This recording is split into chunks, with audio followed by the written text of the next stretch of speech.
नमस्कार। सदाझै म प्रवक्ता स्वास्थ्य तथा जनसङ्ख्या मन्त्रालयको तर्फबाट कोभिड-19 को बारेमा अपडेटको लागि उपस्थित भएको छु।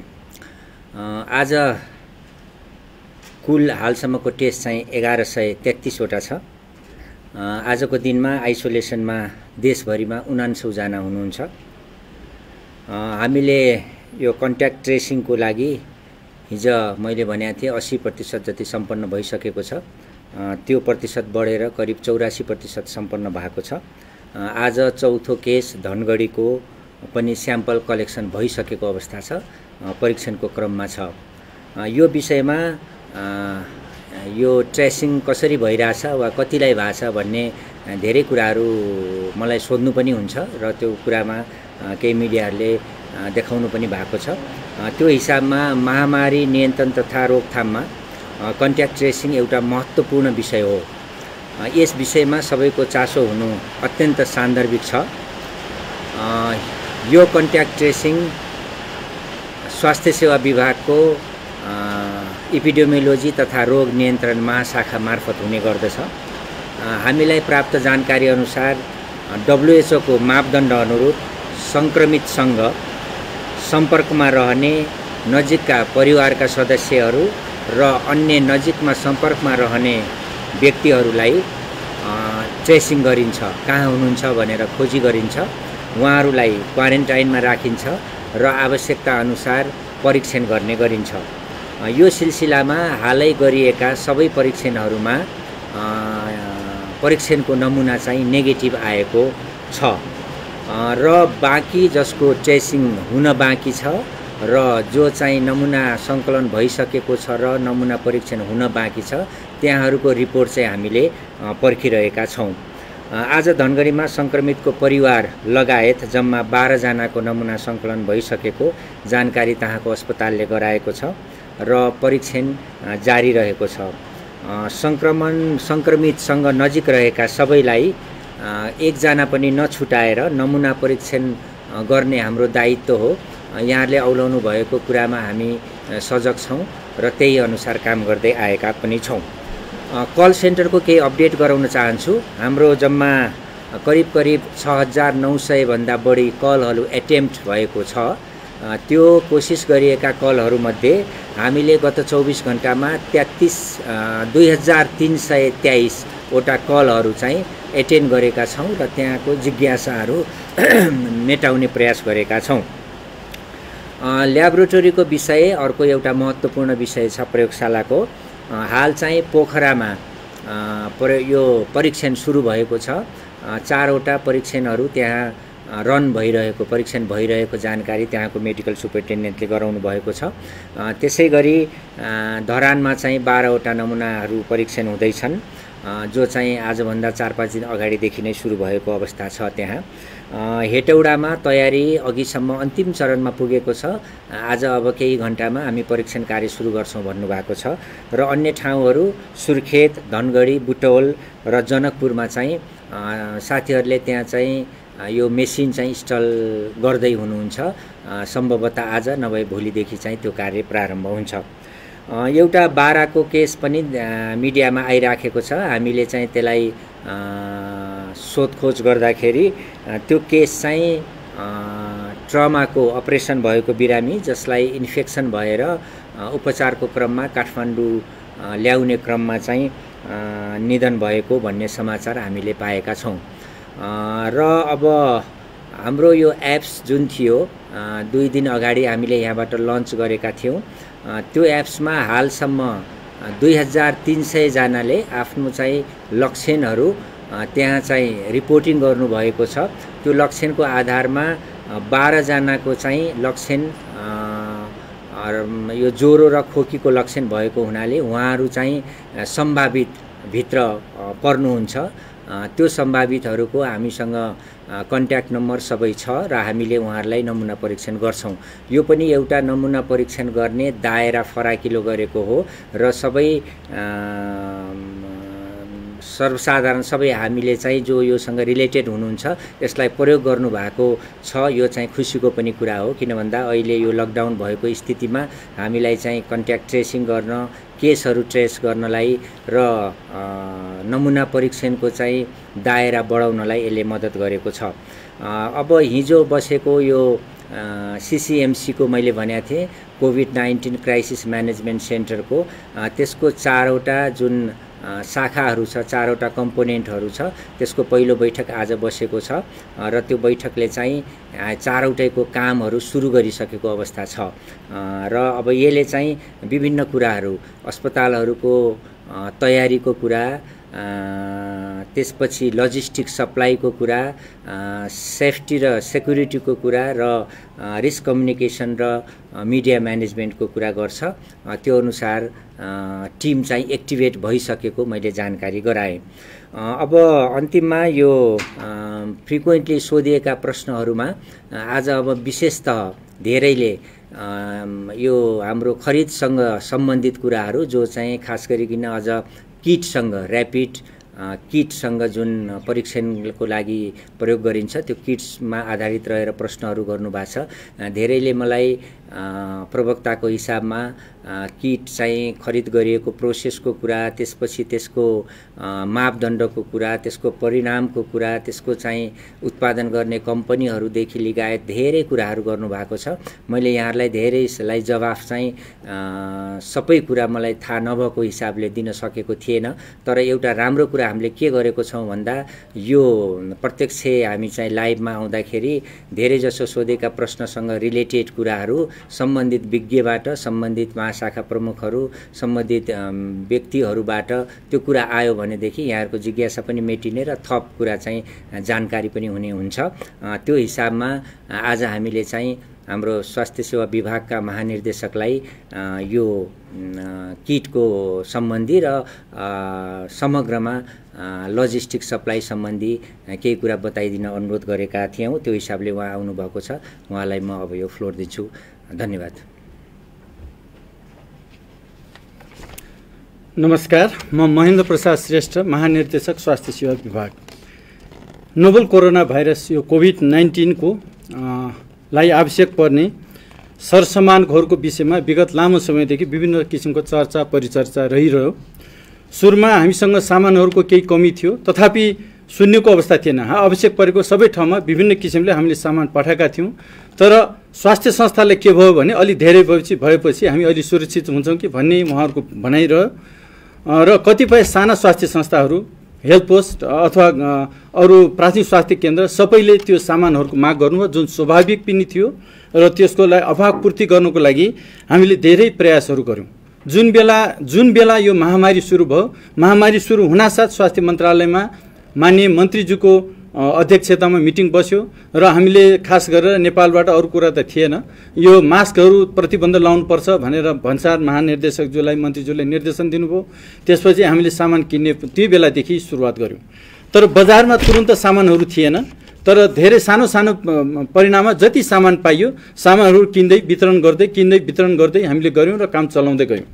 त्यसपछि माघ 25 गते हामीले चेमसान भन्ने हुन्छ यो चाहिने केमिकल र drugs association, drug supply association उहाँहरूलाई बोलाएर हामीले तपाईहरुले प्रस्ताव पेश गर्नुस्, हामीले चाहिने सामानहरू तपाईहरुले कति दिन सक्नुहुन्छ, प्रस्ताव पेश गर्नुस् भनेर विभागमा मिटिङ गरियो, प्रस्ताव आह्वान गरियो र कसैले पनि प्रस्ताव पेश गर्नु भएन। त्यसपछि हामीले यो प्रक्रियाको सुरुवात हामीले यो फागुनको 23 गते खरिद प्रक्रियाको सैद्धान्तिक सहमतिको लागि, किनभने त्यो बेला विश्वव्यापी महामारी धेरै बढिसकेको र हामीले अलि ठुलै स्केलमा किन्नुपर्ने र हाम्रो त्यो सम्भाव्य त्यसको 3-4वटा कुराहरू छ। कुनै देश जस्तो छिमेकी देश, नजिकैको चाइनासँग नजिकैका देशहरू जहाँ चाहिने यो भियतनाम, थाइल्यान्ड लगायतका देशहरू जहाँ सुरुमा संक्रमण भयो तर महामारी त्यति तीव्र गतिले गएको छैन।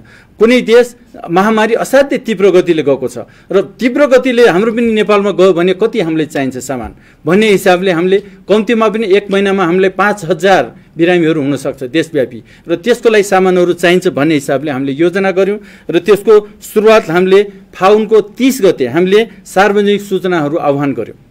सार्वजनिक सूचनामा 7 दिनको अवधि दिएर टेन्डर आह्वान गऱ्यौँ। आह्वान गरिसकेपछि 19 जनाले त्यो टेन्डरमा बिड गर्नुभयो। गरिसकेपछि उहाँहरूसँग बसेर छलफल गऱ्यौँ। छलफल गरेपछि सबैले तत्काल दिन सक्ने अवस्था कसैले पनि जाहेर गर्नु भएन। कसैले 30 दिन, कसैले 45 दिन, विभिन्न किसिमको समय सीमा उहाँहरूले दिनुभयो।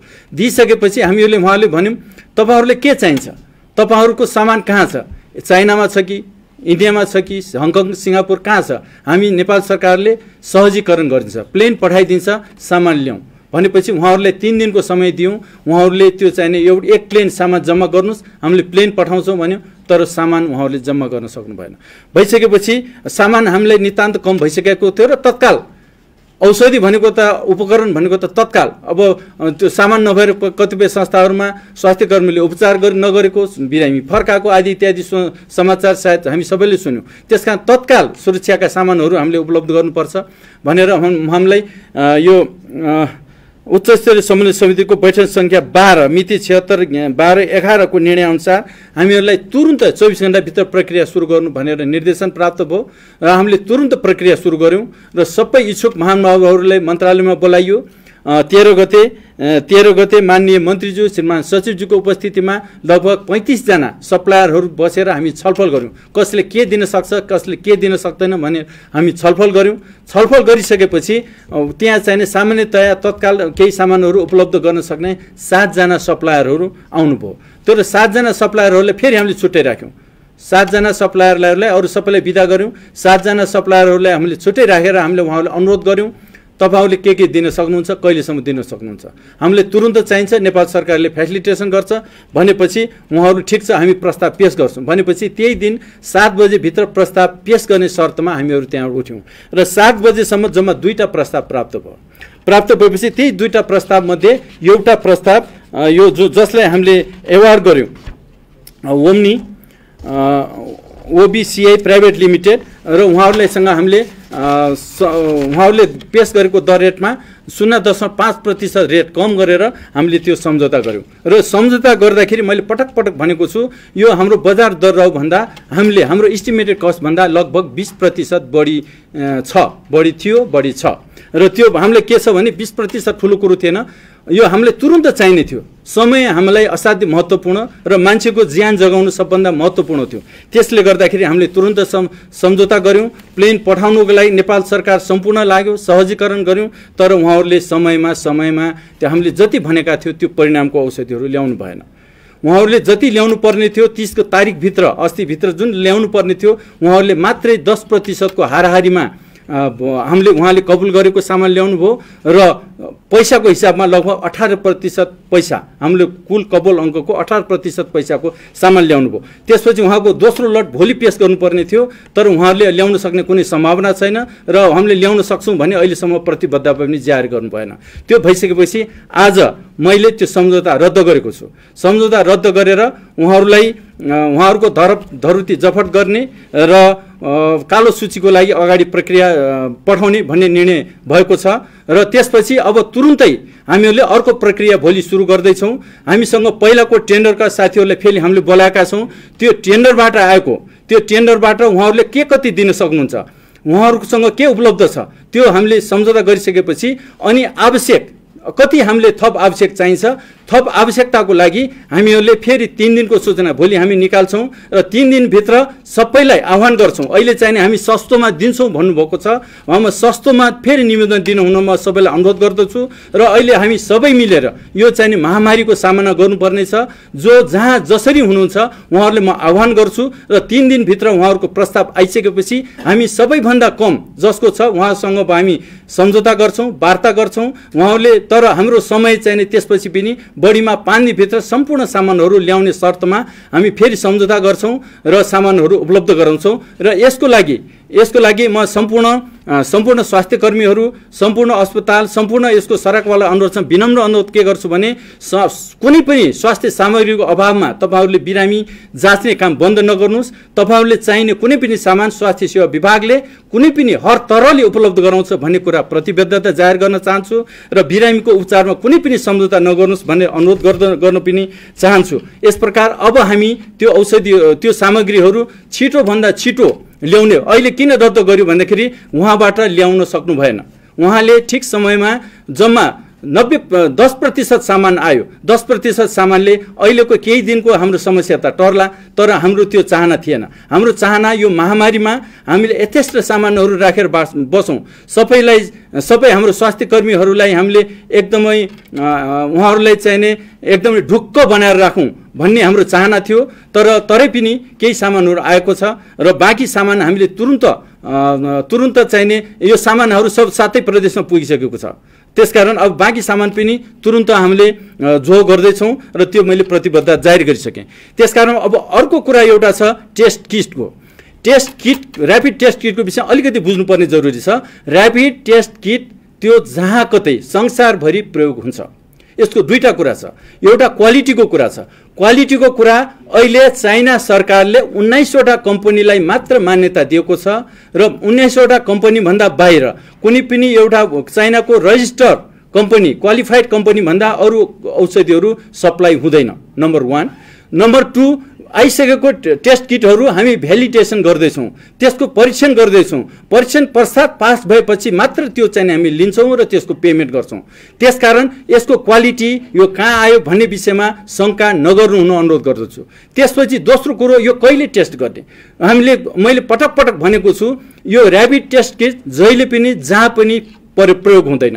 अहिले जब कुनै पनि देशमा महामारीको अवस्था हुन्छ, किन यो हुन्छ भन्दाखेरि यसको दुईटा कुरा छ।